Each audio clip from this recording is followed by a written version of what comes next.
한국 전쟁 중인 1950년 12월에 아주 혹독한 그 한겨울에 함경남도 흥남부두에 고향을 떠나려는 많은 피난민이 모였습니다. 당시 중공군의 공세로 유엔군과 국군이 함흥과 흥남 일대로 철수를 하게 됩니다. 공산군의 진격을 피해서 남쪽으로 가려는 이 민간인들도 이 군대의 뒤를 따릅니다. 결국 사람들은 흥남항으로 모여들게 됩니다. 하지만 항구에 도착했다고 해서 모든 피난민이 배를 타고 남쪽으로 갈 수 있는 것은 아닙니다. 더구나 모여든 피난민의 수는 준비된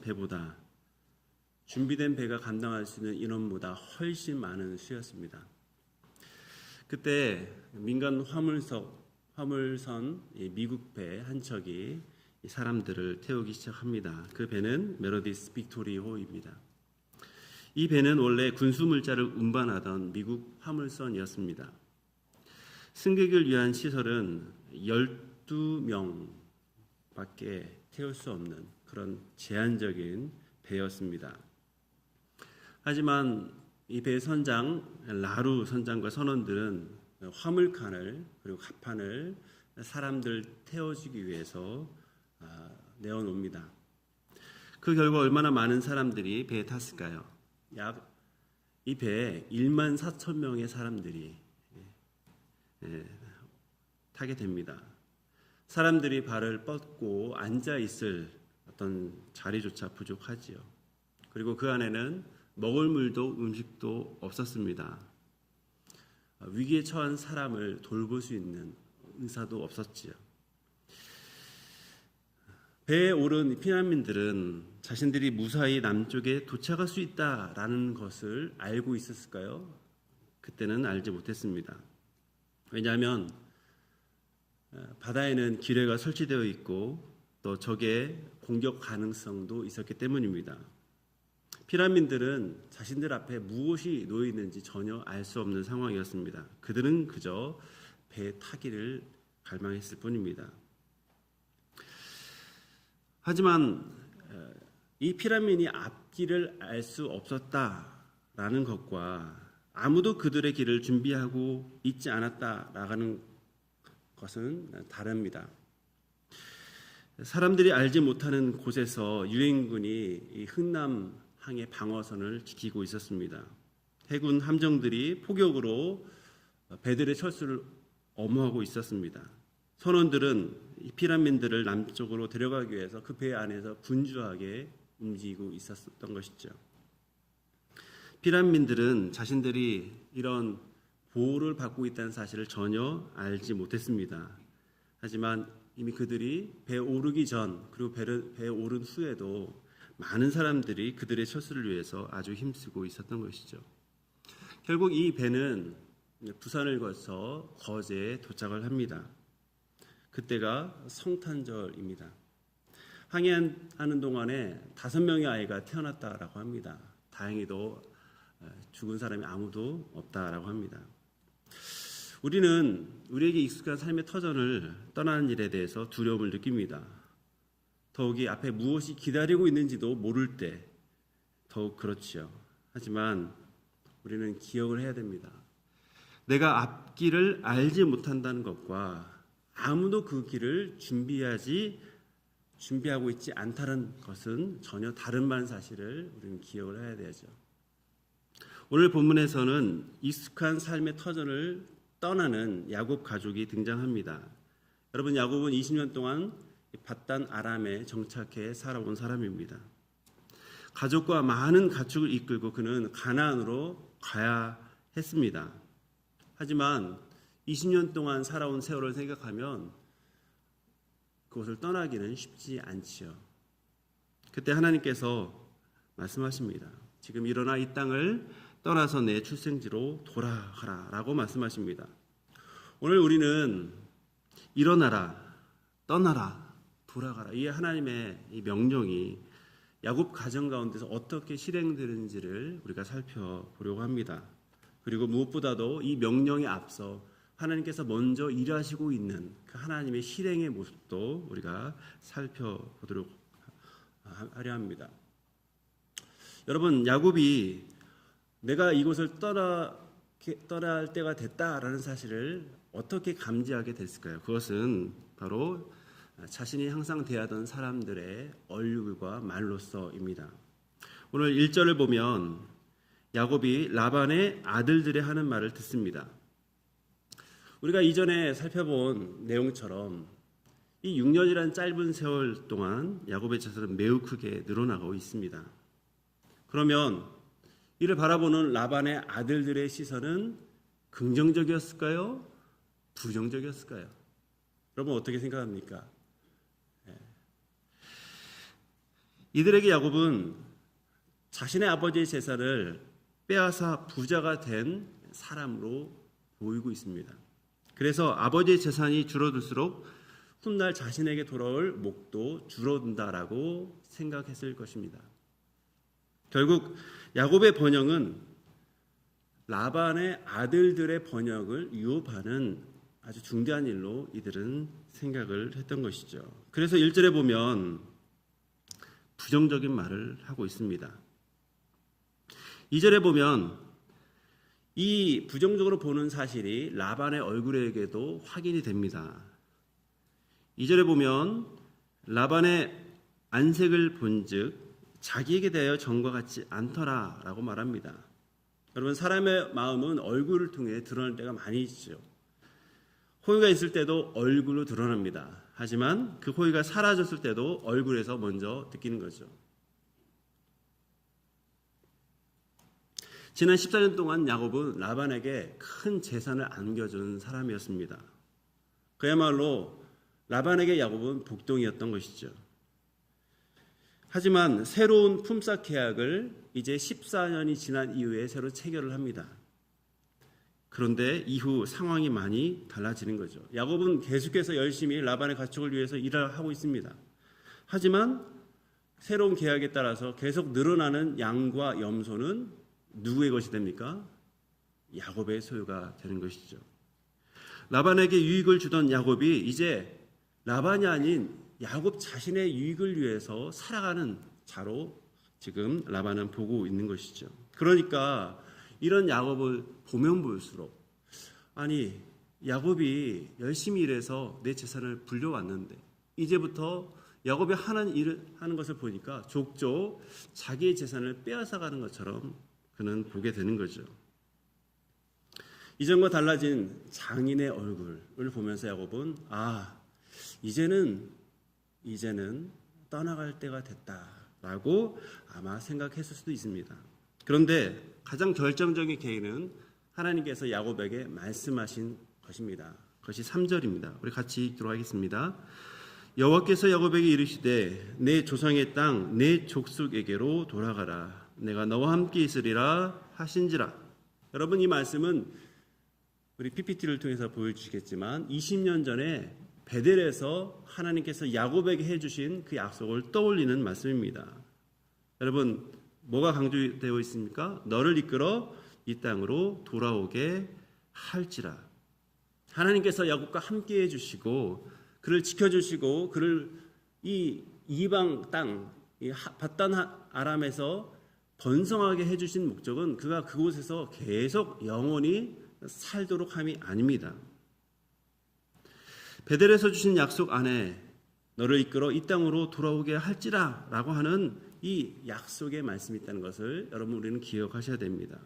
그래서 3절에서 말씀하신 것처럼 돌아가라 라는 이 명령은 새로운 계획이 아니라 새로운 명령이 아니라 이미 20년 전에 하나님께서 그 약속을 통해서 야곱에게 알려주신 내용입니다. 그리고 그 계획이 이제 구체적인 실행을 통해서 나타나게 되는 것이죠. 또한 3절 말씀을 뒤를 보면 10절에서 13절부터는 야곱이 아내들에게 전하는 꿈의 내용 그리고 계시의 내용이 있는데 이 계시와 내용상 연결됩니다. 그래서 3절은 야곱이 꿈을 통해 받은 기환 명령을 성경 기자가 먼저 요약해주고 그리고 10절부터 13절은 야곱이 그 명령과 하나님의 인도하심을 아내들에게 어떻게 설명하고 있는지를 보여주는 내용이죠. 여러분, 분명한 것은 이겁니다. 돌아가라라는 이 명령은 20년 전에 베델에서 하나님께서 야곱에게 주신 약속 가운데 포함된 내용이다라는 것이죠. 4절에 보면 야곱은 라헬과 레아를 자기 양떼가 있는 들로 불러냅니다. 여러분, 왜 장막이 아니라 들이었을까요? 아마도 자신을 향한 이 라반의 분위기가 안 좋기 때문에 이것을 알아챈 야곱은 지금의 대화 내용이 다른 사람, 특별히 라반 집안의 사람들에게 알려지는 것을 피하려 했기 때문에 들로 지금 불러내고 있는 것이죠.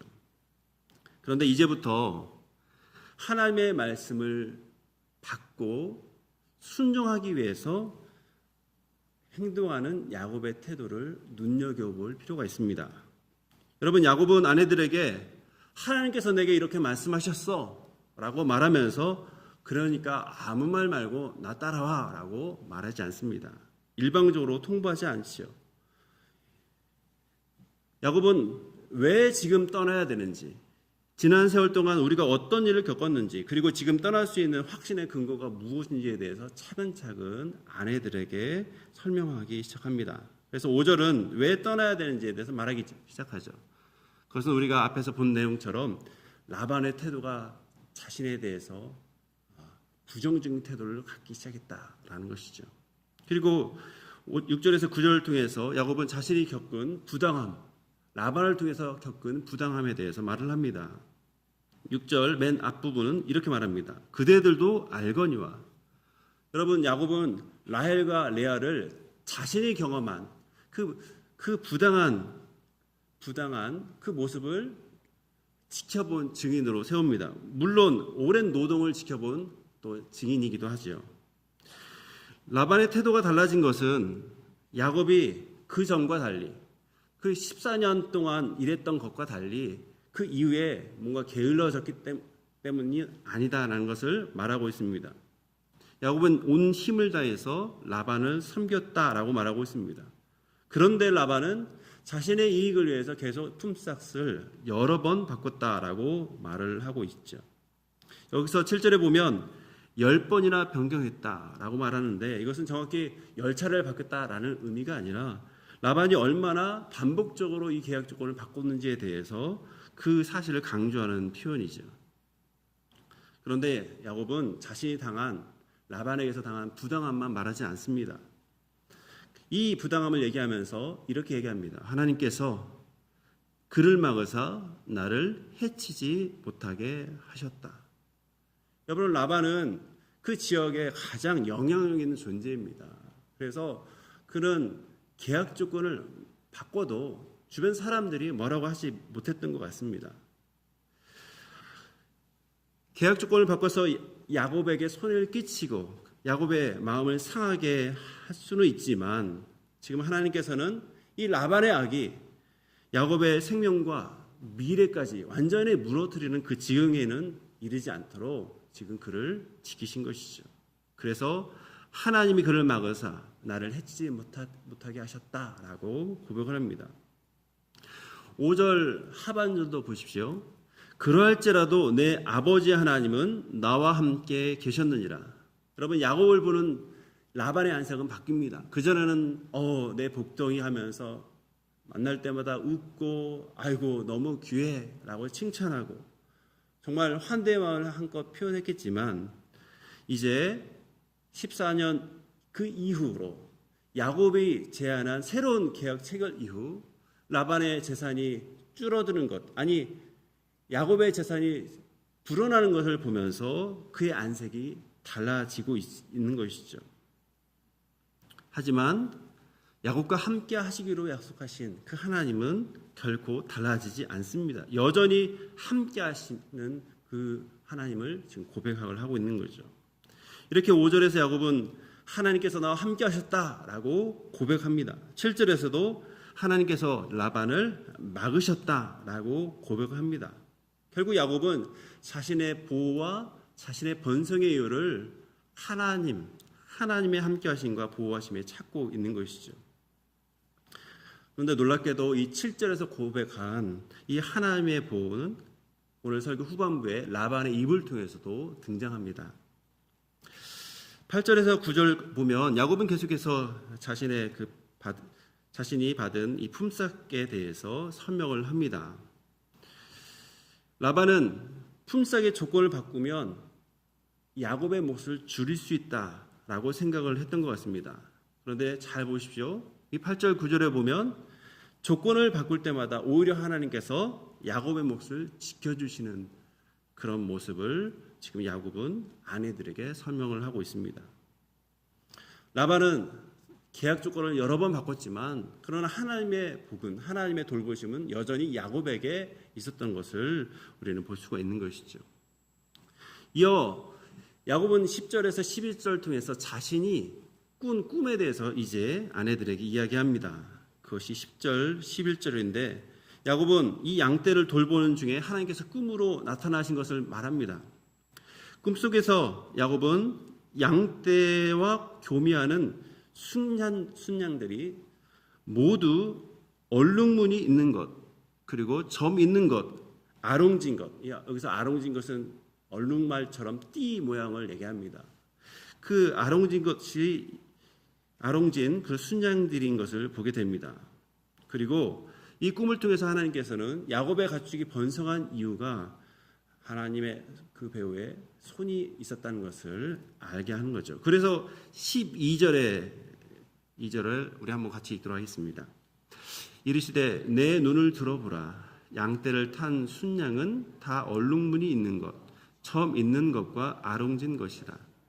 라반이 내게 행한 모든 것을 내가 보았노라. 여러분, 야곱의 가축이 번성한 것은 야곱의 목축의 기술, 또 그의 성실성으로만 이루어진 것은 아니라 하나님께서 그 결과를 주도하신 결과라는 사실을 지금 12절 통해서 아주 명확하게 이 꿈을 통해서 말씀하고 있는 것이죠. 특별히 12절에 보면 하나님께서 이렇게 말씀하십니다.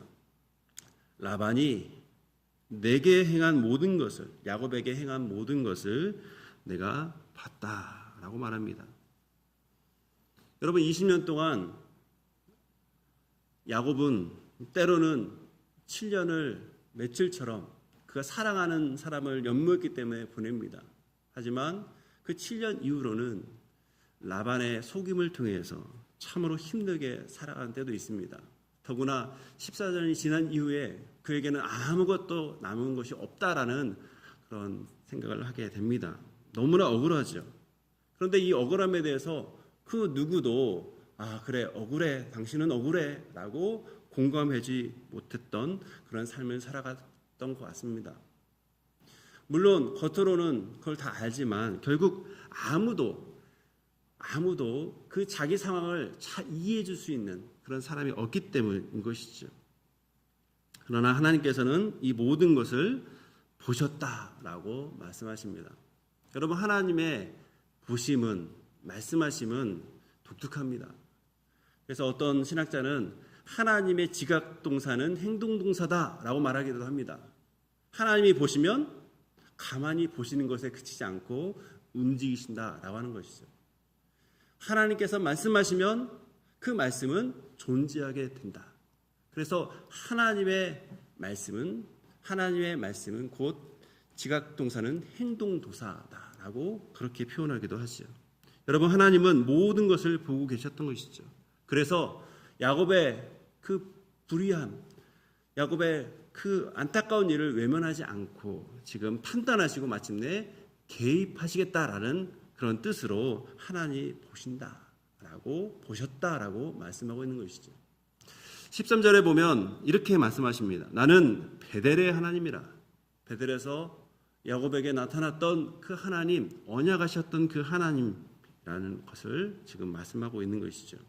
그러면서 야곱이 그 베델에서 기둥에 기름을 붓고 서울했던 것도 기억하게 하십니다. 여러분, 야곱이 서운했지만 그러나 서운하기 전에 하나님의 언약이 먼저였다는 것을 우리는 항상 기억해야 됩니다. 내가 너와 함께하겠다. 내가 너를 지키겠다, 너를 다시 돌아오게 하겠다라고 하는 약속이 먼저였던 것이죠. 그리고 이 약속에 야곱은 믿음으로 서원으로 반응하게 됩니다. 돌아오게 하시면 저의 10분의 1을 주님께 드리겠습니다 라고 서원을 하지요. 여러분, 야곱의 귀환은 결국 야곱의 서원이나 그의 신실함에 달려있지 않았다는 사실을 여러분 우리는 기억해야 됩니다. 약속하신 하나님의 신실함에 달려있는 거죠.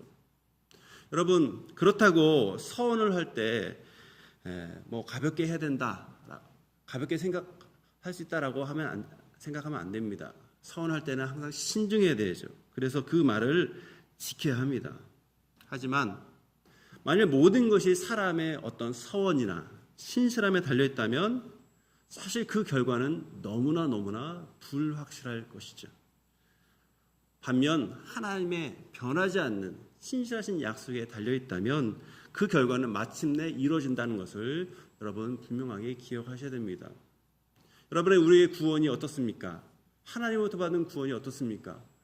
우리 지각으로 볼 때 과연 내가 죽어서 하나님의 나라에 갈 수 있을까라는 생각을 할 수도 있습니다. 그러나 하나님께서 말씀하심을 우리가 믿을 때, 그분의 신실하심을 믿을 때 하나님께서 하실 일들을 우리는 기대하게 되고 그 확실성 가운데 이 땅을 마치 하나님의 백성처럼 하나님의 장차 하나님 나라에서 누릴 그 복된 것들을 이 땅 가운데 믿음으로 누릴 수 있게 되는 것이죠. 하나님께서는 야곱에게 명령하시죠. 지금 일어나 이곳을 떠나서 내 출생지로 돌아가라 라고 명령하십니다. 세 가지 동사가 있지요. 일어나라, 떠나라, 돌이키라. 여러분, 이 명령 앞에 무엇이 있는지를 우리는 기억해야 됩니다. 우리가 살펴본 것처럼 7절에 보면 하나님의 막으심이 있습니다. 9절에는 하나님의 건져내심이 있어요. 12절에는 하나님의 보심이 있습니다. 하나님께서는 야곱에게 이 순종을 요구하기 전에 이미 오랜 세월 동안 그를 지켜보고 계셨다라는 사실을 지금 알려주고 있는 것이죠. 그래서 하나님께서 야곱에게 돌아가라 라고 명령하신 것은 아무런 보호 없이, 아무런 근거 없이 그렇게 말하는 것이 아니라 이미 약속하셨고 이미 20년 동안 보호하시고 20년 동안 번성케 하셨던 그 하나님께서 너와 함께 있으므로 지금 하나님께서 야곱의 미래를 내다보시고 하는 명령인 것입니다. 야곱의 입장에는 갑작스러운 그런 말씀일 수 있지만 그러나 하나님의 계획 가운데는 다 준비되어 있던 20년 전부터 계획했던 그런 날이 바로 이 날이었던 것이죠. 이렇게 꿈과 지금의 여러 가지 환경을 종합해서 야곱은 아내들에게 말을 합니다. 그 말을 좀 정리하면 지금의 환경은 예전과 달라졌어. 지금 최선을 다해 섬겼지만 계속 반복해서 속임을 당했어. 그럼에도 하나님께서 함께 하셨고 지켜주셨어. 우리가 가진 재산 잘 보면 내가 열심히 해서 한 것이 아니라 하나님께서 하신 일이야. 그리고 그 하나님께서 지금 이제 고향으로 돌아갈 수 있도록 말씀하셨어. 여러분, 야곱은 이 하나님의 계시를 받고 확신 가운데 혼자 먼저 결정해서 가족에게 자 이제 당장 일어나서 가야 돼라고 말하지 않습니다. 오히려 자신의 아내들에게 지금까지 겪은 자신의 일들, 그가 들은 하나님의 말씀을 얘기하면서 그들의 대답을 기다리고 있는 것이죠. 여러분, 라헬과 레아는 이에 대해서 어떻게 대답했을까요? 그것이 14절 이하의 내용입니다. 여기서 보면 라헬과 레아의 대답에는 망설임이 없습니다. 지금까지 레아 그리고 라헬은 야곱의 사랑과 또 자녀를 두고 서로 경쟁하는 사이였습니다. 그런데 지금 동일한 목소리로 이렇게 얘기하는 거죠. 아버지가 우리를 외국인처럼 여겼다. 아버지에게서 딸로서 합당한 대우를 받지 못했다라고 말을 하고 있는 것이죠. 라반은 딸을 사랑하고 보호해야 할 그런 가장이었습니다. 하지만 이 내용을 통해서 우리가 알 수 있는 것은 그는 자기 딸마저도 자기 이익을 위한 수단으로 봤던 것을 우리는 알게 되는 것이죠. 그래서 이 자기 아버지가 한 일에 대해서 이들이 알고, 그래, 아버지는 우리를 이용하는 사람이야 라고 그렇게 판단한 것이죠. 라반의 아들들은 1절에서 야곱이 아들들의 자신들의 것을 빼앗았다라고 그렇게 여깁니다. 그러나 이 두 아내는 하나님께서 라반에게 취하여 야곱에게 주신 이 재물이 사실은 자신들에게, 그리고 자신들의 자녀들에게 돌아갈 몫이다라고 그렇게 말을 하고 있죠. 결국 이 두 자매도 야곱의 관점, 하나님께서 이렇게 섭리하셨구나라는 이 관점을 동일하게 고백하면 하고 있는 것이죠. 이 재산은 야곱이 라반에게서 부당하게 뺏은 것이 아니라 하나님께서 이 불리한 상황 속에서도 자신과 자신의 몫을 지켜주시기 위해서 하신 그 결과다라는 사실을 지금 말을 하고 있습니다. 야곱은 하나님의 뜻을 받았습니다. 그리고 약속을 기억해냈습니다. 하지만 이 하나님께서 내게 말씀하셨다라는 그것을 가족을 억누르는 권위로 사용하지 않습니다. 오히려 지난 세월 겪었던 그 현실들을 아내들 앞에서 얘기하고 하나님의 선하신 인도하심에 대해서 설명을 하고 있죠. 그리고 아내들의 대답을 듣고 있는 것이죠. 이 두 아내도 자신들의 경험과 또 하나님의 섭리를 인정하면서 16절을 말합니다. 우리 16절 같이 읽도록 하겠습니다. 이제 하나님이 당신에게 이르신 일을 다 준행하십시오. 여러분, 하나님의 뜻을 다른 이유로 가족의 생각을 무시하거나 일방적으로 밀어붙이는 것은 사실 바람직하지 않습니다. 하나님의 말씀에 순종하려면, 가족이 하나님의 말씀에 순종하려면 과연 그 하나님의 말씀을 어떻게 이해했는지에 대해서 이야기하고, 그리고 지금까지 하나님께서 어떻게 인도하셨는지를 좀 정직하게 서로 나눌 필요가 있습니다. 그러므로 우리 가족들이 모였을 때 어떤 특별한 일이 있을 때만 모이는 것이 아니라 함께 모여서 이런저런 얘기할 수 있습니다. 휴가 계획, 또 인생 사는 얘기할 수 있지만 하나님께서 우리의 삶을 어떻게 인도하셨는지 하나님의 섭리를 우리 부모의 입장에서 이야기하는 것은 우리 자녀들을 하나님을 믿는 사람으로 키워가는 아주 좋은 방식이라는 것을 기억하셔야 됩니다. 결국 우리가 지향해야 할 영적인 이 지도력은 가족에게 일방적으로 통보하는 것이 아니라 함께 하나님의 뜻을 분별하고 순종하고 돕는 것이라는 사실을 우리는 이 말씀을 통해서 기억하시길 원합니다. 야곱이 이제 실제로 움직이죠. 그것이 17절, 18절의 내용입니다. 야곱은 이제 구체적인 행동을 하게 됩니다. 대가족과 수많은 가축들을 데리고 먼 거리를 가기 위해서는 사실 많은 준비가 필요했을 것입니다. 자녀들이 이동할 준비를 해야 되고, 또 생활에 필요한 물품들도 정리를 해야 되고, 가족들을 이끌 사람들, 또 이동 순서도 정해야 했을 것이죠. 그래서 여기서 지금 야곱이 일어나다는 것은 그냥 충동적으로 한 것이 아니라 하나님의 명령을 어떻게 하면 이 현실 안에서 드러낼 수 있도록 할까 고민하면서 준비했다라는 것을 지금 뜻하는 것이죠. 잘 생각해 보면 이 출발은 너무나 쉽지 않은 것입니다. 20년 동안 야곱이 살아온 이 밧단 아람은 야곱에게는 고통 그리고 좀 속임의 어떤 땅이었지만 한편으로는 너무나 익숙해진 삶의 터전이었을 것이죠. 그는 이곳에서 결혼했고 아내들을 얻었고 사랑하는 자녀를 얻었습니다. 더구나 많은 재산도 이곳에서 얻게 됩니다. 특히 라헬과 레아에게 이 가나안 땅은 한 번도 살아본 적이 없는 낯선 땅입니다. 가나안은 야곱에게는 돌아갈 고향이었지만 두 아내와 자녀들에게는 너무나 낯선 그런 곳이죠. 더구나 어린 자녀들과 수많은 가축을 데리고 먼 길을 이동해야 했던 것입니다. 참 쉽지 않은 그런 여정이지만 그러나 야곱과 그의 가족은 결국 함께 일어나서 가나안으로 출발하게 됩니다.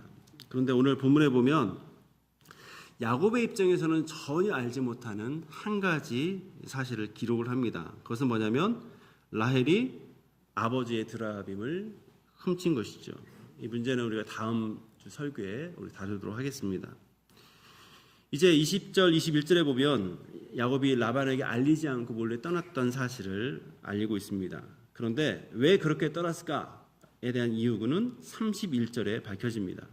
야곱은 라반이 자신의 아내들을 강제로 빼앗을까봐 두려웠다라고 하는 것이죠. 여러분, 라반은 그동안 여러 차례 야곱을 속인 사람입니다. 야곱은 라반이 자신의 계획을 알게 되면 가족을 강제로 떼어놓거나 또 출발 자체를 막을 수 있다라고 생각해서 가만히 떠난 것이죠. 야곱이 하나님의 말씀에 순종하며 떠났으니까 이렇게 사람에게 알리지 않고 떠나는 것도 정당화 될까요? 그렇진 않습니다. 분명 그는 하나님의 명령을 따라 순종하는 아름다운 자세를 보였지만 그러나 이 방법은 사실은 옳다고 볼 수 없습니다. 그래서 좀 지나면 이 미숙한 자신의 선택에 대한 대가를 치르게 되는 거죠. 야곱과 그의 가족이 길을 떠납니다. 하지만 이 가나안을 향하는 이 길에서 야곱은 알지 못하는 두 가지 사실이 있습니다. 앞에서 말씀드린 것처럼 자신의 아내 라헬이 드라빔을 훔쳤다는 사실입니다. 또 다른 하나는 뭐냐면 라반이 자신을 뒤쫓아올 것이고 그가 힘을 사용해서 무력을 사용해서 야곱을 제압하기 전에 이미 하나님께서 라반에게 손을 쓰셨다는 사실이죠. 22절에 보면 3일 만에 라반에게 야곱이 떠났다는 소식이 전달되는 내용이 있습니다. 라반은 자신의 형제들을 거느리고 7일 길을 쫓아가 길라산에 이릅니다. 혼자 찾아온 것이 아니라 그의 형제들, 아마 그의 친척들을 포함한 것 같습니다. 이런 여러 사람들을 데리고 왔다는 것은 적어도 지금 야곱을 압박하고 제압할 힘을 동원하면서 쫓아갔다는 이야기죠.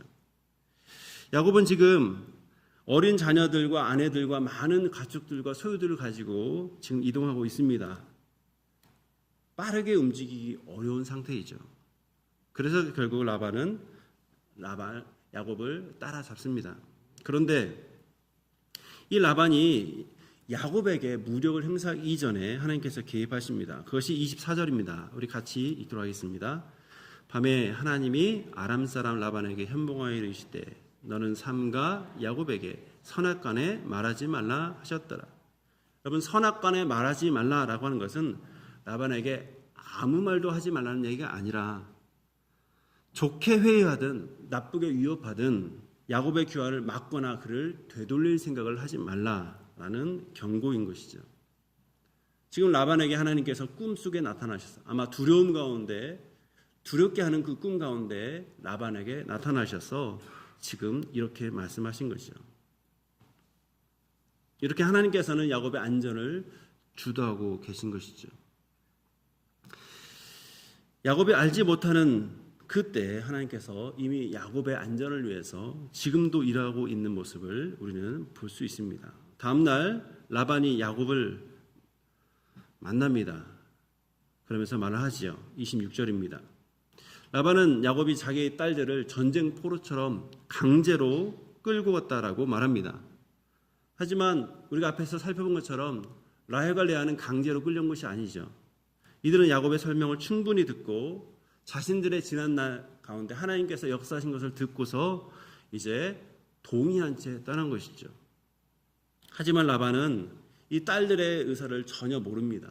그래서 야곱이 마치 강제한 것처럼, 강제해서 떠난 것처럼 이야기합니다.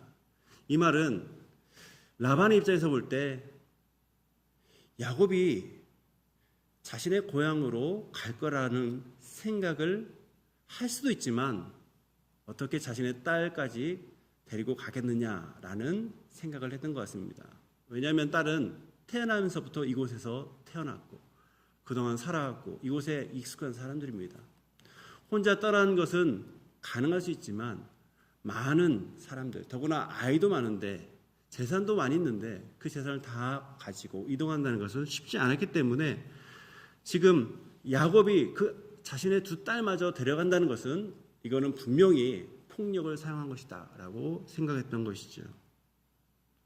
27절에 보면 야곱이 자신에게 떠나갈 것을 미리 알렸다면 자신이 노래와 악기로 성대하게 배웅했을 것이다 라고 말을 합니다. 여러분, 근데 라반의 모습을 보면, 그 행동을 보면 이 말을 그대로 믿기는 참 어렵지요. 이렇게 라반은 자기가 상대방에게 한 이 잘못들에 대해서는 생각하지 않은 채 상대방이 자신에게 행한 잘못을 크게 눈어놓고 있는 것이죠. 그리고 라반은 드디어 자신의 힘을 드러냅니다. 29절입니다. 우리 같이 읽겠습니다. 너를 해할 만한 능력이 내 손에 있으나 너희 아버지 하나님이 어젯밤에 내게 말씀하시기를 너는 삼과 야곱에게 선악간에 말하지 말라 하셨느니라. 야곱은 너를 해할 만한 능력이 내게 있다라고 말합니다. 여러분, 얼마나 무섭습니까? 자기의 형제, 친척, 무력을 사용할 수 있는 모든 사람들을 대동시켜서 그 앞에서 너를 해할 만한 능력이 내 손에 있다라고 말하는 것은 사실 야곱을 두렵게 하는 말입니다.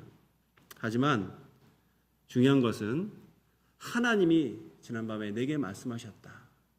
내가 이 힘이 있지만 그러나 결국 그 힘을 발휘하지 않도록 너를 강제하거나 너에게 어떤 좋은 말을 해서 다시 바단 아람으로 돌아올 수 있도록 그렇게 하지는 말라라고 하셨다라고 말합니다.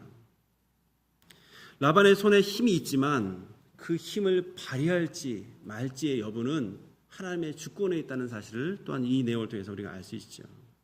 그리고 30절에 라반은 아주 뜻밖의 사실을 인정합니다. 30절, 이제 내가 내 아버지 집을 사모하여 돌아가는 것은 옳거니와 라고 말을 하죠. 그리고 이제 드라바의 문제에 대해서 야곱을 추궁하기 시작합니다. 그러나 여기서 적어도 야곱에게 지금 자신의 집으로 돌아가야 된다라고 말하지는 않는 것이죠. 오늘 말씀을 정리하면서 오늘 이 본문은 20년 전 약속하신 하나님께서 하나님의 약속을 라반의 고통 속에서도 지키시는 것을 우리에게 보여주고 있습니다. 야곱의 몫을 지키시고 또한 라반의 힘을 제한하시기도 합니다. 결국 하나님 주도하시는 능력으로 약속의 땅으로 이끄시는 그런 내용이죠. 여러분, 야곱이 떠날 때 그가 모든 것을 알고 떠난 것은 아닙니다. 그가 사랑하는 라헬이 드라빔을 가지고 가는 것도 그는 알지 못합니다. 그리고 앞서 그가 기대했던 것처럼 라반 몰래 떠나지만 라반이 자신을 추격해 올 것이라는 생각도 사실은 하지 못했습니다. 그러나 하나님께서 이 상황에서 일을 하시는 거죠. 오늘 본문에서 발견하는 것은 바로 하나님의 앞서 행하심입니다. 야곱이 이 위기를 알아차기 전에 이미 그 귀환을 먼저 약속하셨죠. 야곱이 자신의 억울함을 설명하기도 전에 라반이 행한 모든 것을 보고 계셨다라고 지금 말씀하고 있는 것이죠. 무엇보다도 라반이 손을 자신이 가지고 있는 무력을 쓰기 전에 먼저 그 밤에 꿈에 나타나셔서 라반의 힘을 제어하시는 것을 보게 됩니다. 여러분, 믿음은 눈앞에 위험이 없어, 위험이 있다라고 보는 것은 그건 부정적인 생각이야 라고 하는 것이 아닙니다. 믿음은 눈앞에 위험이 있지만 그 위험이 하나님의 약속과 하나님의 신실하심보다 크지 않다라고 고백하는 것이죠. 여러분, 하나님께서는 야곱에게 일어나라, 떠나라, 돌아가라 라고 말씀하십니다. 여러분, 우리에게 일어난다는 것은 알고도 미루던 순종을 다시 시작하는 것이다 라고 할 수 있습니다. 떠난다는 것은 우리 안에 무너진 하나님과의 관계를, 그 무너뜨리는 그 죄와 그 거짓을 버리는 것이다 라고 생각할 수 있습니다. 돌아간다는 것은 결국 하나님의 백성다운 자리를 되찾는 것이라 우리는 생각할 수 있는 것이죠.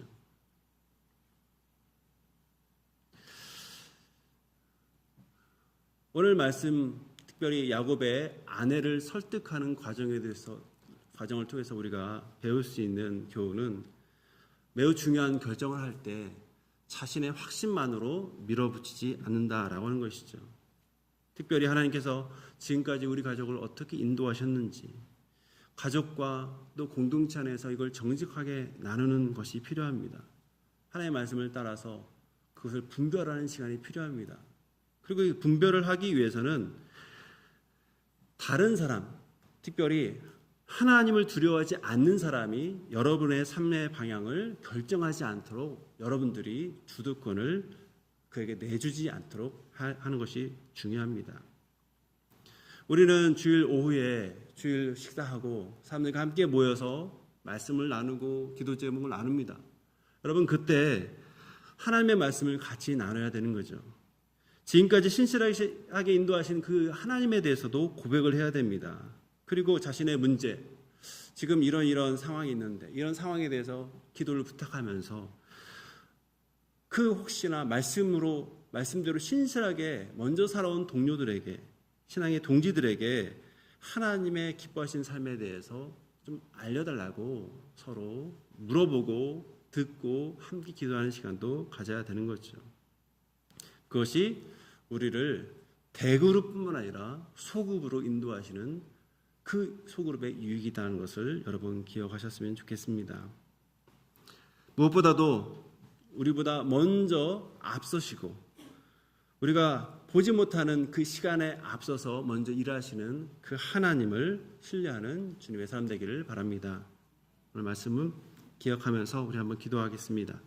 우리가 알기 전부터 우리 형편을 다 아시고 보시고 앞서 일하시는 그 하나님을 신뢰하면서 믿음으로 순종할 수 있도록, 특별히 하나님의 말씀이 분명하게 보일 때 우리의 익숙함 때문에 머물지 않고 오히려 일어나 떠나 돌아가는 분명한 신앙적 결단을 할 수 있도록, 그리고 그 결단에 주님의 은혜가 더해질 수 있도록 우리 다 함께 기도하도록 하겠습니다.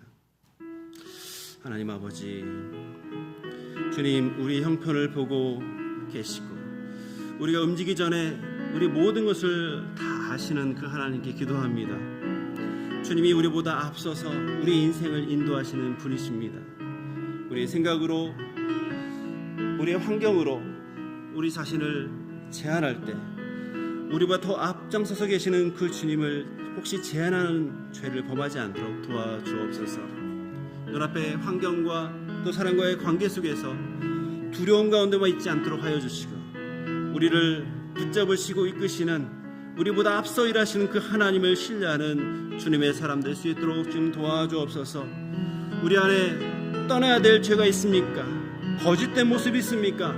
잘못된 거짓된 의존이 있습니까? 주의 것을 떠나게 하시고 하나님 앞에 나아가는 예배자가 되게 하시고 말씀을 묵상하게 하시고 기도와 순종의 자리에서 주께서 원하시는 주님을 붙드는 그 자리를 회복할 수 있도록 도와주옵소서. 하나님 아버지, 하나님은 우리가 하나님을 알기 이전에, 하나님을 더 신뢰하기 이전에 우리의 모든 것을 보시고 앞서서 일하시는 분이십니다.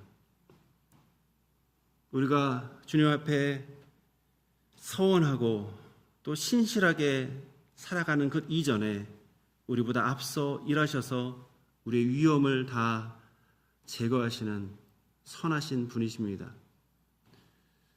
우리는 눈앞의 환경과 사람들의 관계 속에서 우리는 두려움을 가지기 일쑤입니다. 하지만 지금도 일하신 하나님이 함께 하신다는 분명한 믿음 가운데 이 모든 것을 이겨내는 삶을 살아갈 수 있도록 도와주옵소서. 우리의 길을 살피시고 우리보다 앞장서시는 그 주님을 우리가 더 신뢰하며 믿음으로 살아가는 모든 주님의 사람 되게 하여 주옵소서. 특별히 우리에게 익숙한 그 자리, 그것이 떠나야 될 죄의 자리라면, 거짓된 자리라면, 하나님이 아닌 다른 것에 의존하는 자리라면 주여 그것을 떠나갈 수 있도록 은혜를 베풀어 주옵소서. 하나님께서 우리를 불러주신 예배의 자리로, 말씀의 자리로, 기도의 자리로, 하나님께 순종하는 자리로 우리를 부르실 때 그것에 응답할 수 있는 주님의 사람 될 수 있도록 도와주옵소서. 어떤 위험에도 하나님의 뜻과 하나님의 주권이 더 크다는 귀한 믿음을 가지고 주님을 뒤따르며 살아가는 주님이 되게 하여 주옵소서. 예수 그리스도의 이름으로 기도하옵나이다.